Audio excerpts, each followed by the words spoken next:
దేవునికి స్తోత్రం. మహాగణుడు ప్రభు అయిన యేసుక్రీస్తు మనకి ఘనత మహిమా ప్రభావాలు.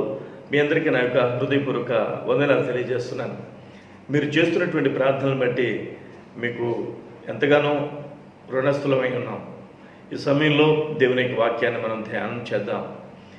అసలు ప్రభు అయినటువంటి యేసుక్రీస్తుని విశ్వసించినటువంటి వారు లేదా బాప్తిసం పొందినటువంటి వారు పేరు మార్చుకోవాలా, పేరు మార్చుకోవాలా వద్దా అనేటువంటి మీమాంస అనేటువంటి ఆలోచన, ఈ రెండు పేరు మార్చుకోవాలా వద్దా అనే ఈ కన్ఫ్యూజన్లో చాలామంది ఈరోజు విశ్వాస సమూహం ఉన్నారు.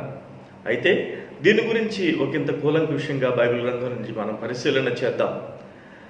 ఈ పరిశీలన చేసే ముందు అసలు పేరు మార్చుకోవాలా వద్దా అనే ఒక నిర్ణయానికి వచ్చే ముందు బైబిల్లో కొన్ని సంఘటనలు మనం చూడాలి, పూర్వాపరాలని పరిశీలన చేయాలి. బైబిల్లో పేరుకు చాలా ప్రాధాన్యత ఇవ్వబడింది. పేరు దాని యొక్క ఆరిజిన్ అంటే ఏ భాష నుంచి ఆ పేరు ఉద్భవించింది, ఏ అర్థాన్ని ఏ భావాన్ని ఆ యొక్క పేరు కలిగి ఉంది, ఇవన్నీ కూడా బైబిల్లో చాలా పెద్ద పీట వేయబడింది ఈ పేరు అనేటువంటి నేమ్ కోసం. అయితే నా ప్రియమైనటువంటి దైవ జనాంగమా, బైబిల్లో కొంతమందికి పేర్లు మార్చబడినటువంటి పరిస్థితులు మనం చూస్తే అసలు మనం పేరు మార్చుకోవాలా అక్కర్లేదా అనేది మనకు అర్థమైపోతుంది. కాబట్టి ఈ వీడియోని చివరి వరకు చూడండి, మీరు మధ్యలో స్కిప్ చేయొద్దు, మీరు మిస్ అయిపోతారు. చివరి వరకు కంటిన్యూషన్గా చూడండి, ఓకే? ఇప్పుడు బైబిల్లో కొంతమంది పేర్లు మనం పరిశీలన చేస్తే జాకబ్ అనేటువంటి ఆయన ఉన్నాడు, యాకోబు పేరు ఇజ్రాయేలుగా బైబిల్ గ్రంథంలో మార్చబడింది. ఆదికాండం 32వ అధ్యాయం 28వ వచన భాగాన్ని మనం పరిశీలన చేస్తే, 32 అధ్యాయాల్లో పరిశీలన చేస్తే యాకోబు అనబడినటువంటి వ్యక్తి ఇజ్రాయేలుగా మార్చబడ్డాడు. యాకోబు అనే పదానికి అర్థం ఏంటి? మోసగాడు అని అర్థం. జాకబ్ అనే పదానికి ఏమని అర్థం? సప్లాంటర్ అని అర్థం. అంటే ఏంటి? ఎదుటి వాళ్ళ స్థానాన్ని, ఎదుటి వాళ్ళు కలిగి ఉన్నదాన్ని దోచుకోవడం, దొంగిలించడం, అంటే మోసగాడు అని అర్థం సప్లాంటర్. ఆ సప్లాంటర్ అయినటువంటి అంటే మోసగాడుగా అర్థం ఇచ్చేటువంటి పేరున్న యాకోబు ఇజ్రాయేలుగా మార్చబడ్డాడు. ఇజ్రాయెల్ అనంటే ఏంటి? దాని అర్థం ఏంటి? ఇజ్రాయెల్ అంటే ఎవరైతే దేవునితో పోరాడి గెలిచారో వాళ్ళు పేరు ఇజ్రాయేలుగా మార్చబడింది. యాకోబు తాను మోసగాడైనా దేవుని సన్నిధిలో పశ్చాత్తాపడి, దేవుని సన్నిధిలో వేడుకుని కన్నీరు విరిచి దేవుడిని, ప్రభువా నీవు నన్ను ఆశీర్వదిస్తేనే కానీ నువ్వు వెళ్ళకూడడానికి నేను ఒప్పుకోనని చెప్పి వేడుకుని మరి పోరాడి గెలిచినటువంటి విశ్వాస వీరుడిగా మనం చూస్తాం. ఇజ్రాయేలుగా మార్చబడింది అతని పేరు. అయితే ఇప్పుడున్న నేటి ఉన్నటువంటి ఇజ్రాయేలీలందరూ కూడా ఇజ్రాయేలు యొక్క సంతతి వారే, ఓకే? అంతగా పేరుకి ప్రాధాన్యత ఇవ్వబడింది బైబిల్లో. అయితే ఇంకా మనం కొన్ని పరిశీలన చేస్తే ఇప్పుడు యేసుక్రీస్తు దగ్గరకు వచ్చేసరికి యేసుక్రీస్తు యొక్క శిష్యులలో ప్రధానమైనటువంటి వాడు సీమోను అని పిలిచి సీమోనుని పిలిచాడు. అయితే అతని పేరు ప్రభు అయినటువంటి యేసుక్రీస్తు పేతురు అని మార్చాడు అనమాట, ఓకే? పేతురు అంటే ఏంటి? బండ లేకపోతే రాయి అని అర్థం. ఆయా సందర్భాలను బట్టి బైబిల్లో పేరు మార్చబడింది. అంటే తాను రెల్లు వంటి స్వభావం కలిగినటువంటి వాడైనప్పటికీ కూడా అతను బండలాగా స్థిరత్వం కలిగినటువంటి విశ్వాస వీరుడిగా ఉంటాడు అనేటువంటి ఒక సూచనగా పేతురు అని చెప్పి ప్రభు అయినటువంటి యేసుక్రీస్తు పిలవడం జరిగింది.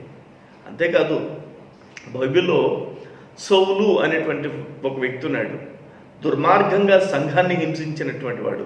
యేసుక్రీస్తు ప్రభు దమస్కు మార్గంలో ఈ యొక్క సౌలుని సౌలా అని చెప్పి పిలిచి నీవు హింసించుచున్న యేసును అని చెప్పి తనకు తాను పరిచయం చేసుకున్నాడు సౌలుతో. ఆ తదుపరి సౌలు పౌలుగా మార్చబడ్డాడు. సౌలు అనే మాటకు అర్థం ఏంటంటే క్వశ్చన్ లేదా ప్రశ్నార్థకంగా ఉండేటువంటి జీవితం. ఏమై ఉన్నాడో తెలియనటువంటి అర్థం కానటువంటి జీవితం కలిగి ఉన్నటువంటి సౌలు పౌలుగా మార్చబడినటువంటి సందర్భం మనం చూస్తాం. పౌలు అనే మాటకి ఏంటంటే స్మాల్ అని, తనకు తాను ఎంత తగ్గించుకున్నాడంటే దేవునిలో, అంతవరకు సౌలుగా ఉండి నాకంటే వీరుడు లేడు, సూర్యుడు లేడు అని చెప్పి అన్నటువంటి ఆ సౌలు పౌలుగా మార్చబడి చిన్నవానిగా, కడమవానిగా, చివనివానిగా తనకు తాను ఎంచుకున్నాడు. పేరు మార్చబడింది అక్కడ. అయితే నా ప్రియమైనటువంటి వారు అదంతా ఎందుకు? బైబిల్ గ్రంథంలో కొన్ని పేర్లు మార్చబడ్డాయి. మార్చబడినటువంటి పరిస్థితులు మనం చూస్తే ఆశ్చర్యం వేస్తుంది. ఓకే, దానియేలు అనే పేరు విన్నారు మీరు. ఓకే, దానియేలు పేరు ఎలా మార్చబడింది? బెల్తషాజర్గా మార్చబడింది. దానియేలు పేరు ఎలా మార్చబడింది? బెల్తషాజర్ అంటే మీలో ఎవరికైనా దానియేలు అని గ్రహింపు వస్తుందా? రాదు. బెల్తషాజర్ అనేటువంటి పేరు పాపులర్ కాదు, కానీ దానియేలు అనేటువంటి పేరు పాపులర్. ఈ యొక్క నెబుకద్నెజరు దగ్గరికి వెళ్ళిన తర్వాత దానియేలు, షద్రక్, మేషక్, అబేద్నెగోలు, దానియేలు, షద్రక్, మేషక్, అబేద్నెగోలు నెబుకద్నెజరు బబులోను రాజ్యానికి వెళ్ళిన తరువాత వాళ్ళని పేర్లు మార్చడం జరిగింది. నెబుకద్నెజరు ప్రధానులు ఎలా మార్చారు? దానియేలు అనంటే గాడ్ ఈజ్ మై జడ్జ్, దేవుడే నా న్యాయాధిపతి. కానీ అతని పేరు బెల్తషాజర్గా మార్చారు. బెల్తషాజర్ అనే పదానికి, ఆ పేరుకి అర్థం ఏంటి? రాజు ప్రాణము క్షేమముగా ఉండునుగాక. ఇతను ఒరిజినల్ నేమ్ ఏంటి? దానియేలు. అతను ఏమని పేరు మార్చారు? నెబుకద్నెజరు బబులోను రాజ్యంలో రాజు ప్రాణము క్షేమముగా ఉండునుగాక అని అర్థం ఇచ్చేటువంటి బెల్తషాజర్గా మార్చారు. కానీ దేవాది దేవుడైనటువంటి, రారాజు అయినటువంటి దేవుడు ఈ యొక్క దానియేలు ప్రాణాల్ని ఆ యొక్క సింహాల బోనులో కాపాడాడు. రాజు ప్రాణము కాపాడబడునుగాక అని అర్థం ఇచ్చేటువంటి బెల్తషాజరు పేరు పెట్టినా కానీ అది అన్య పదం, అన్యులు పెట్టుకునేటువంటి పేరు అది. అయితే షద్రక్, మేషక్, అబేద్నెగోలు వీళ్ళ పేర్లు ఇవి కాదు. షద్రక్, మేషక్, అబేద్నెగోలు అనేటువంటి పేర్లు అన్యులు పెట్టుకునేటువంటి పేర్లు. వీళ్ళ అసలు పేర్లు కొన్ని ఉన్నాయి. షద్రక్ అసలు పేరు ఏంటో తెలుసా? హనన్య. హనన్య అంటే మీరు గుర్తుపట్టలేరు, కానీ షద్రక్ అంటే గుర్తుపడతారు. మేషక్ అసలు పేరు ఏంటో తెలుసా? మేషక్ కాదు, మెషయ్యల్. అబేద్నెగో అసలు పేరు ఏంటో తెలుసా? అబేద్నెగో కాదు, అజరయా. ఓకే, అంటే వీళ్ళ పేర్లు షద్రక్, మేషక్, అబేద్నెగోలుగా నెబుకద్నెజరు రాజ్యంలో, బబులోను రాజ్యంలో మార్చారు. ఓకే, షద్రక్ అసలు పేరు ఏమని చెప్పాను? హనన్య అని చెప్పాను. హనన్య మాటకు అర్థం ఏంటి? జెహోవా హ్యాజ్ షోన్ ఫేవర్, అంటే దేవుడు మన పక్షంగా కార్యము చేశాడు అని హనన్య అంటే. కానీ షద్రక్ అని పేరు మార్చారు. అతని పేరు మార్చిన ఆ పేరుకి అర్థమేంటో తెలుసా? Command of moon God. అంటే బబులోను రాజ్యంలో చంద్రుణ్ణి దేవుడుగా ఆరాధిస్తారు. కమాండ్ ఆఫ్ మూన్ గాడ్ అంటే దేవుడైన చంద్రుని యొక్క ఆజ్ఞ అని పేరు అని అర్థం ఇచ్చేటువంటి పేరును పెట్టారు. ఎవరికి? ఈ యొక్క హనన్యాకి. అంత మంచి పేరు కలిగినటువంటి వానికి అలాంటి పేరు పెట్టారు. మరొక మేషక్ పేరు అసలు పేరు ఏమని చెప్పాను? మెషయ్యల్. మెషయ్యల్ పేరుకి అర్థం ఏంటో తెలుసా? హూ ఈజ్ లైక్ గాడ్, అంటే దేవుడు వంటి వాడు ఎవడు దేవుడు వంటి వాడు. అంత మంచి అర్థం కలిగినటువంటి పేరున్నటువంటి యొక్క మెషయ్యల్కి మేషక్ అని పెట్టారు. మేషక్ అంటే అర్థం ఏంటో తెలుసా? మేషక్ అనే పదం అన్య పదం. అది హూ ఈజ్ వాట్ అకు ఈజ్, అంటే అకు అనేటువంటి ఒక దేవత, ఆ దేవత ఎవరో ఏమిటో అర్థం ఇచ్చేటువంటి పేరు ఈ మేషక్కి పెట్టాడు. అకు అనేటువంటి దేవత. ముందేమో షద్రక్ ఏమో చంద్రుడు అనేటువంటి దేవుడు, ఇక్కడేమో అకు అనేటువంటి దేవత. ఇక మూడవది షద్రక్, మేషక్, అబేద్నెగో కదా. మూడవది అబేద్నెగో చూస్తే అబేద్నెగో అసలు పేరు ఏంటో తెలుసా? అజర్యాకి అర్థం ఏంటో తెలుసా? జెహోవా హ్యాజ్ హెల్ప్డ్, అంటే యెహోవా సహాయము చేశాను. అంత మంచి అర్థం కలిగినటువంటి ఈ యొక్క అజర్యా అనేటువంటి పేరు ఎలా మార్చారు? అబేద్నెగోగా మార్చారు. అబేద్నెగో అనేటువంటి పేరుకి అర్థం ఏంటి? Servant of నబు. నబు అనేటువంటి ఆ యొక్క రాజుకి ఒక ఒక పనివాడు. ఉన్నతమైనటువంటి పేర్లు ఈ యొక్క బబులోను రాజ్యంలోనికి వెళ్ళేసరికి పేర్లు మార్చారు. అక్కడ ఇందాక నేను చెప్పినటువంటి యాకోబు ఇజ్రాయేల్గా మార్చాడు. ఆ పేరు యాకోబు అనేటువంటి మోసగాడు దేవుని దగ్గర పోరాడి గెలిచిన వానిగా మార్చారు. బాగానే ఉంది. ఇక సౌలు పౌలుగా మార్చబడ్డాడు. సౌలు అనేటువంటి పేరుకు క్వశ్చన్ మార్క్ అనమాట. ఏంటో తెలియదు జీవితం. అలాంటి పరిస్థితి నుంచి పౌలుగా దేవుని దగ్గర తనకు తాను తగ్గించుకున్నటువంటి వ్యక్తిగా మార్చబడ్డాడు. ఇక సీమోను పేతురుగా మార్చబడ్డాడు. బాగానే ఉంది. కానీ ఇక్కడ దానియేలు బెల్తషాజర్గా మార్చబడ్డాడు. ఇక హనన్య షద్రక్గా మార్చబడ్డాడు. మిషాయల్ మేషక్గా మార్చబడ్డాడు. అజర్య అబేద్నెగోగా మార్చబడ్డాడు. మంచి అర్థాల పేర్లు ఉన్నటువంటి వాళ్ళు ఒక అన్య పేర్లు బబులోను రాజ్యంలో పెట్టబడ్డాయి. పేర్లు మారినాయి. ఇక్కడ కొంతమందికి ఏమో మంచి అర్థాన్ని ఇచ్చే పేర్లు మార్చబడ్డాయి. కొంతమందికి ఏమో భయంకరమైనటువంటి దేవునికి వ్యతిరేకమైనటువంటి భావజాలం కలిగినటువంటి పేర్లు మార్చబడ్డాయి. ఇక్కడ నేను చెప్పొచ్చేది ఏంటంటే, బైబిల్లో ఉన్నటువంటి ఒక పదాన్ని మనం చదివి తీరాలి. నాబాలు అనేటువంటి ఒక వ్యక్తి ఉన్నాడు. ఆ వ్యక్తి యొక్క భార్య అబీగయీలు. దావీదు నాబాలు దగ్గరికి తన దగ్గర ఉండేటువంటి వారికి సహాయం నిమిత్తమై నాబాలు దగ్గరికి పంపించాడు. నాబాలుకి దావీదు వలన అప్పటి వరకు ఎలాంటి శత్రుత్వం లేదు.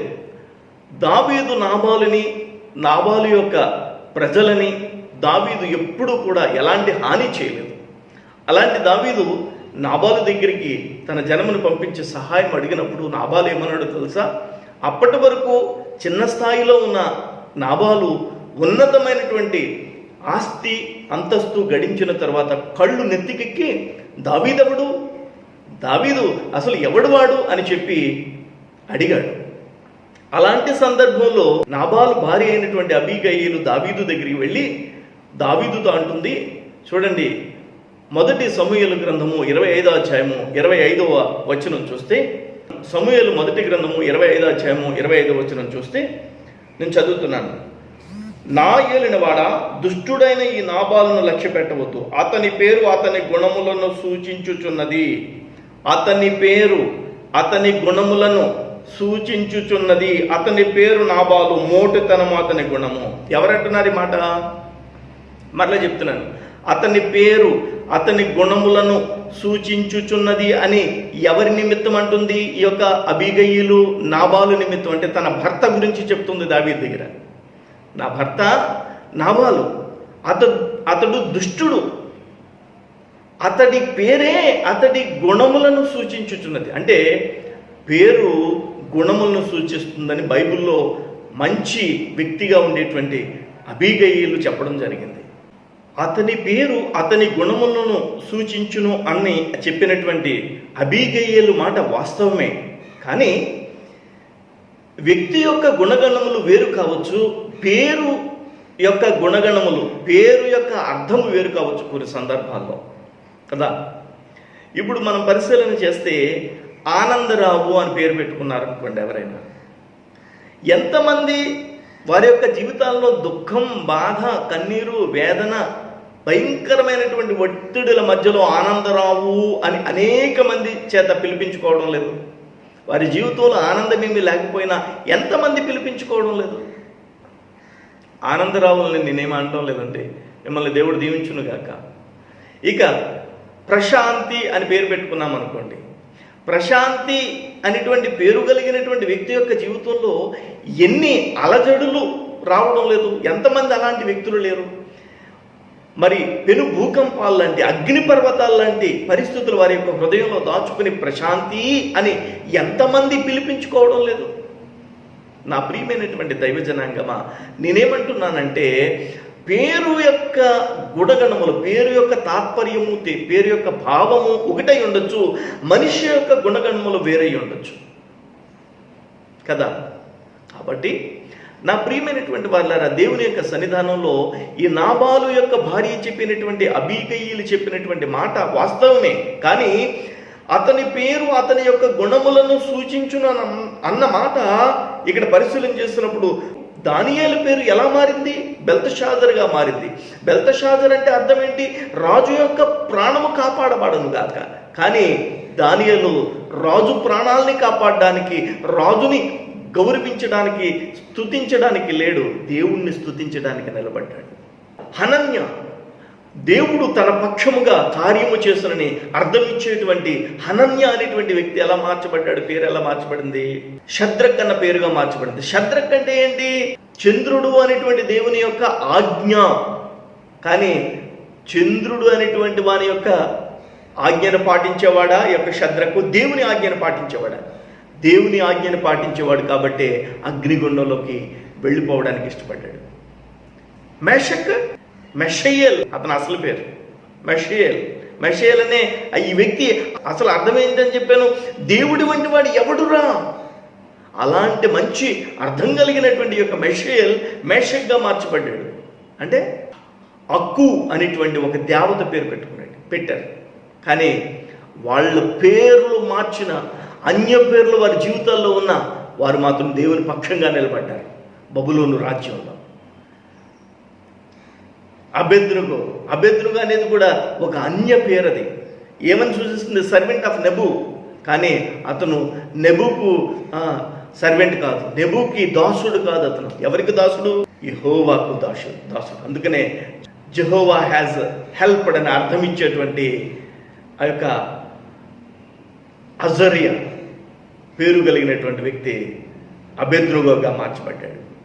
నా ప్రియమైనటువంటి వాళ్ళరా, ఈరోజు దేవుని యొక్క వాక్యాన్ని పరిశీలిస్తున్నటువంటి మీరు, మన పేరులో ఉండేటువంటి భావానికి, తాత్పర్యానికి, మన యొక్క జీవిత పరిస్థితులకు వేరుగా, భిన్నంగా ఉండేటువంటి పరిస్థితుల నడుమ మనము పేరు మార్చుకున్నా మార్చుకోకపోయినా మన పద్ధతి మార్చుకోవాలి. మన యొక్క జీవితంలో ప్రభు పక్షంగా, ప్రభు నామానికి మహిమకరంగా, ప్రభు ఇష్టాన్ని నెరవేర్చేవారిగా మన యొక్క గుణగణములు ఉండాలి అని చెప్పి దేవుని యొక్క వాక్యాన్ని బట్టి దైవజనునిగా నేను చెప్తున్నాను. కాబట్టి నా ప్రియమైనటువంటి దైవజనాంగమా, నన్ను కూడా చాలామంది అడిగారు, నా పేరు గఫూర్ షేక్. అయ్యా గఫూర్ అయ్య గారు, కొంతమంది పాస్టర్ గఫూర్ గారు, మీ పేరు మార్చుకోకపోయారా? మార్చుకుంటే బాగుండేది కదా అని చాలామంది అడిగారు. నా స్వజనులు కూడా నీ పేరు మార్చుకోవయ్యా ఎందుకు అని చెప్పి అన్న సందర్భాలు ఉన్నాయి. అయితే నా పేరుకి అర్థం ఏంటంటే, గఫూర్ అనేటువంటి పేరుకి అర్థం ఏంటంటే, అరబిక్ నేమ్ ఇది. ఈ పేరుకి అర్థం ఏంటంటే దయగలిగిన అని అర్థం. దయగలిగిన. నిజంగానే నా పేరుకి దయగలిగినటువంటి పరిస్థితే కదా. ఎవరి దయగలిగినటువంటి దేవుని దయగలిగినటువంటి వ్యక్తిని. దేవునికి స్తోత్రం. నేను దేవుని దయను పొందుకున్నటువంటి వ్యక్తిని, దేవుని దయలో దాచబడి రక్షించబడినటువంటి వ్యక్తిని. కాబట్టి నా పేరు అర్థం దయగలిగిన. మరొక అర్థం ఉంది. ఏంటో తెలుసా? ప్రశాంతమైన. ఇక్కడికి వచ్చేసరికి ప్రశాంతమైన అంటే అర్థం ఏంటి? అసలు కోపం లేనటువంటి వ్యక్తి అని. కానీ ప్రశాంతమైనటువంటి ఆ పదం నాకు యాప్ట్ కాదు. ఎందుకంటే నా జీవితం ప్రశాంతంగా గడవలేదు. అలజడుల మధ్యలో, ఒత్తిడిల మధ్యలో గడిచింది. ప్రశాంతంగా సాగిపోలేదు. చాలా ఒత్తిడులకు గురయ్యాను. చాలా లోయలు లాంటి అనుభవాల గుండా నా జీవితం కొనసాగింది. ప్రశాంతమైనటువంటి పరిస్థితులు నా జీవితంలో లేవు. నాలో ఉండేటువంటి చెడ్డ లక్షణం ఏదైనా ఉందంటే తొందరగా కోపపడ్డం. మరి గఫూర్ అంటే ప్రశాంతమైన అని పేరు పెట్టుకున్న నేను తొందరగా కోపపడకుండా ఉండడానికి కొన్ని రోజులుగా, కొన్ని సంవత్సరాలుగా ప్రయత్నం చేస్తూనే ఉన్నా. చాలా వరకు కంట్రోల్ అయ్యా. అనవసరంగా లేదా కోపపడాల్సిన దానికంటే ఎక్కువ కోపపడి నష్టపోయినటువంటి సందర్భాలు చాలా ఉన్నాయన్నమాట వాస్తవం. కాబట్టి మన జీవితంలో పేరు మార్చుకోవడం కాదు, మన జీవితంలో మన యొక్క మనసు మారాలి అనేటువంటి ఒక అద్భుతమైనటువంటి సత్యాన్ని నీ జీవితంలో నువ్వు తెలుసుకున్నట్లయితే, నా పేరు మార్చుకోలేదు అయ్యయ్యో, నా పేరు మార్చుకోలేదు అయ్యయ్యో అనేటువంటి ఒక అలజడికి గురి కావు. నా ప్రియమైనటువంటి దైవ జనాంగమా, ఏ పేరున పిలువబడినా కానీ మన యొక్క గుణగణములో ప్రభువుకి మహిమకరంగా ఉంటే దేవునికి మహిమకరమైనటువంటి స్థితి. శద్రకు మేషకు అబేద్నెగోల అసలు పేర్లు మార్చేసి అన్య పేర్లు పెట్టేసిన వారి యొక్క జీవితము ద్వారా, వారి యొక్క గుణగణముల ద్వారా దేవునికి మహిమ కలిగింది. ఆ యొక్క అగ్నిగుండంలో నుంచి దేవుడు ఉన్నతమైనటువంటి మహిమ పొందాడు. దేవుడు వారి పక్షంగా నిలిచాడు. అగ్నిగుండంలో బెల్తషాజరుని దానియేలుకు పేరు మార్చేసిన దానియేలు సింహము బోనులో ఉండి గొప్ప అద్భుతమైనటువంటి మహిమ దేవునికి కలిగజేశాడు. గొప్ప సాక్షులుగా వారు మన ముందు నిలబడ్డారు. ఇక ఎస్తేరు విషయం చూడండి. ఎస్తేరు అసలు పేరేంటి? ఎస్తేరు అంటే మీకు తెలుస్తుంది. ఎస్తేరు అసలు పేరేంటో తెలుసా? హదస్సా. హదస్సా అంటే ఎస్తేరు హదస్సా ఒక్కరే అని మీకు తెలుసా? హదస్సా అంటే మీకు తెలియదు. హదస్సా ఎస్తేరుగా మార్చబడింది. మన బైబిల్లో ఎస్తేరు అనేటువంటి ఆ పేరు అన్య పేరు, అది అన్యులు పెట్టినటువంటి పేరు. అన్య దేశంలోనికి కొనుక్కోబడినప్పుడు ఈ యొక్క హదస్సా అనేటువంటి పేరు ఎస్తేరుగా మార్చబడింది. హదస్సా అనేటువంటి పేరుకి అర్థం ఏంటంటే మెర్ట్లెట్రియన్, అంటే ఒక ప్రేమను సూచించేటువంటి మొక్కని మెర్ట్లెట్రీ అంటారు. అలాంటి అర్థం ఇచ్చేటువంటి ఈ యొక్క హదస్సా ఎలా మార్చబడింది? ఎస్తేర్ అంటే సీక్రెట్, దాచబడిన. ఆమె యొక్క ఎక్కడి నుంచి వచ్చిందో ఆమె యొక్క పూర్వపరాలని దాచేద్దామని చెప్పి అన్య దేశంలో ఈవిడ్ని దాచేద్దామని చెప్పి ఎస్తేర్ అని పేరు పెట్టినా కానీ దేవుని సన్నిధిలో విశ్వాసముతో ఉపవాసం ఉండి ప్రార్థన చేసి తన జనాంగాన్ని అంతటిని బాహాటంగా రక్షించుకోగలిగింది ఈ యొక్క ఎస్తేర్. ఎస్తేర్ అనేటువంటి పేరుకి అర్థం ఏంటంటే హిడెన్ సీక్రెట్, అంటే దాచబడిన, మర్మంగా ఉంచేసినటువంటి ఆ యొక్క పేరు కలిగినటువంటి హదస్సా తన యొక్క జీవితంలో బాహాటంగా దేవుణ్ణి స్తుతించడానికి అవకాశం కుదిరింది. దేవునికి స్తోత్రం. నా ప్రియమైనటువంటి దైవజనాంగమా, ఒకవేళ మీరు ఈ వీడియో చూస్తున్నట్లయితే మీ పేరు ఏదైనా కానీ మీరు ప్రభుని ఆరాధించాలి, స్తుతించాలి, మహింపరచాలి. ఒకవేళ పేరు మార్చుకోవాలని నీకు అనిపిస్తుందా? దేవుడు ప్రేరేపణ ఇచ్చాడా? తప్పనిసరిగా మార్చుకో, తప్పేమి కాదు. పేరు మార్చుకోమని ఒక సూచన కానీ, ఒక ఆలోచన కానీ, ఒక మనసులో ఒక ప్రేరేపణ కానీ దేవుడు నీకు ఇచ్చాడనుకో, తప్పనిసరిగా మార్చుకో. అవసరం అనుకుంటే తప్పనిసరిగా మార్చుకో. ఒకవేళ పేరు మార్చుకోకపోయినా కానీ గుణగణముల ద్వారా దేవుని నామానికి మహిమ కలిగించేటువంటి భక్తులు మన ముందున్నారు బైబిల్ గ్రంథంలో. దేవునికి స్తోత్రం కలుగును గాక. నా ప్రియమైనటువంటి దైవజనాంగమా, ఈ సమయంలో దేవుని యొక్క సన్నిధిలో గఫూర్ షేక్ అనే పేరు కలిగినటువంటి దైవజనుడైన నేను మీకు శుభములు, దీవెనలు, ఆశీర్వాదములు పలుకుతూ మీ యొక్క జీవితాలలో, మనందరి జీవితాలలో, మనందరి గుణగణముల ద్వారా దేవుడైనటువంటి యెహోవా, ప్రభు అయినటువంటి యేసు తిరిగి మనల్ని పరలోక రాజ్యానికి సిద్ధం చేస్తున్నటువంటి పరిశుద్ధాత్మ దేవుడు మహిమ పొందునుగాక. ఆమేన్, ఆమేన్.